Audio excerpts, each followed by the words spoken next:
He is in his 60s, but he's an experienced soldier who fought alongside Theodoric the Great.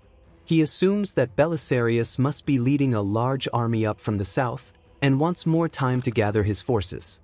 He also plans to negotiate a truce with the Franks, which will free up more troops for the war against the Romans. So, leaving 4,000 men to hold Rome, Vitiges withdraws to Ravenna.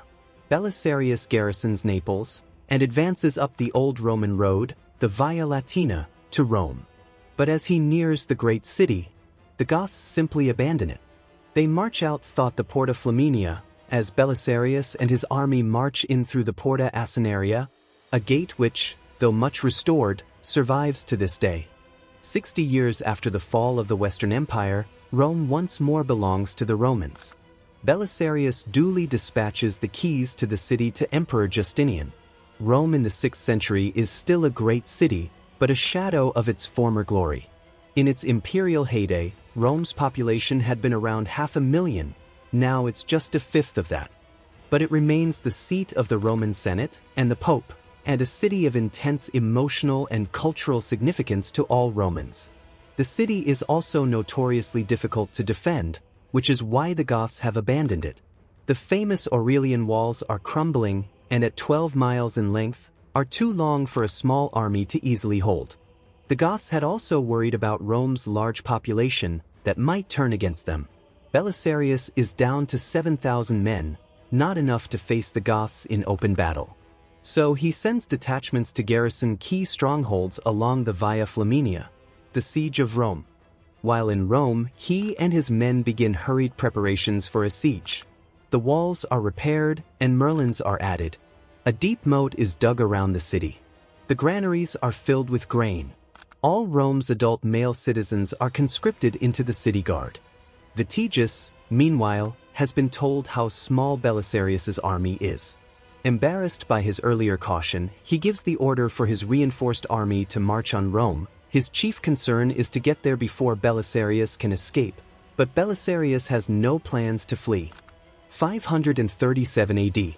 In early spring, Vitiges leads a huge Goth army, probably more than 30,000 men, down the Via Flaminia, sweeping past the small Roman outposts. Belisarius plans to fight a delaying action 1.5 miles north of the city, at the Milvian Bridge. But his infantry, terrified by the size of the Goth army, abandon the bridge without a fight. Belisarius is left facing the Goth army with just 1,000 horsemen. He orders his men to charge. Belisarius himself fights in the front rank. Scores of men fall around him. Goth spears finally drive Belisarius and his men back towards the Porta Salaria. At first, its defenders don't recognize Belisarius, covered in dust and gore, and won't let him in. He's forced to launch another desperate charge to drive the Goths back from the walls. Finally, the gate is opened, and he and his men get back into the city. The siege of Rome begins. The city is too large for Vitiges to completely surround. He builds 7 fortified camps north of the city, and cuts the aqueducts that have supplied Rome with water for 800 years. There will be no baths for the Romans, but the city's wells will still supply drinking water. When Belisarius rejects calls to surrender, the Goths begin building rams, ladders, and siege towers for a major assault. 18 days later, they attack, but their inexperience in siege warfare is soon evident. Their towers are pulled by oxen. The Romans shoot all the animals, and the towers are left stranded. The Goths assault the city from multiple directions. The mausoleum of Hadrian, converted into a fortress, comes under heavy pressure. But eventually, the Goths are thrown back on all fronts. That night, the Romans celebrate a great victory, lighting fires and singing from the battlements. Both sides prepare for a long siege. Belisarius is an inspiring presence in the city, active, calm, and confident, even when others begin to despair. He has written to Justinian, urgently requesting reinforcements. Now he oversees every aspect of the city's defense and supply. He orders all non-combatants to travel south to Naples, so there are fewer mouths to feed. He has the keys to the gates changed regularly to reduce the risk from treachery, while his Berber mercenaries patrol at night with dogs to detect any surprise attack. His wife, Antonina, also takes an active role. When the Pope is suspected of conducting secret talks with the Goths, she demands, "Tell us, Lord Pope Silverius, what have we done to you and the Romans to make you want to betray us to the Goths?" The Pope is arrested and sent out of the city. A month into the siege, Belisarius receives much-needed reinforcements. 1,600 cavalry, mostly Huns and Slavs led by Martinus and Valerian. Belisarius has seen that the Goths have no mounted archers. Now he can use his own to make hit-and-run attacks against the enemy. A few hundred horsemen will ride within range of the Goths, shower them with arrows, then fall back under covering fire from the city walls. Procopius counts 67 actions of this type, both large and small. Almost all are won by the Romans because of their superior cavalry. The victories raise morale and frustrate the enemy, but they will not break the siege. The situation deteriorates dramatically when the Goths take Portus, Rome's port at the mouth of the river Tiber, making it much more difficult to get supplies into the city. By September, 6 months into the siege, hunger and sickness begin to take hold. Even the army's mules are killed to make sausages. The citizens of Rome beg Belisarius to stake everything on one decisive battle for the city. But he refuses, telling them, "You act as though you were playing dice and want to risk everything on a single roll. But it is not my custom to choose the short course over the best course." After months of delay, the vast resources of the Eastern Roman Empire are finally coming to Belisarius's aid. The garrison of Rome launch a series of diversionary attacks on the Goths.